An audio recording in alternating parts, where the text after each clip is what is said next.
வினை தீர்த்திடும் வில்லாளனை மனம் போற்றுது என்னாலுமே. ஐயன் வந்தான் ஆனந்தமே. கலி காக்கும் ஒரு தெய்வம் ஐயப்பன் அவதாரம் நிகழ்ந்தது பம்பை நதியோரம்.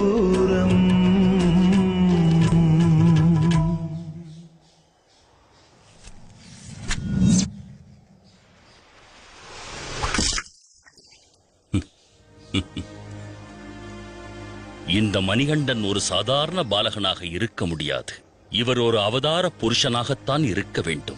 இவருக்கு குருவாக இருந்து கல்வி கற்றுத் தருவது நான் செய்த பூர்வ புண்ணியம். மணிகண்டன் குருகுலத்திலேயே சிறந்த மாணவனாக திகழ்ந்தார். கல்வி, கேள்வி, ஞானம் மற்றும் அனைத்து விதமான கலைகளையும் விரைவிலேயே கற்றுத் தேர்ந்தார்.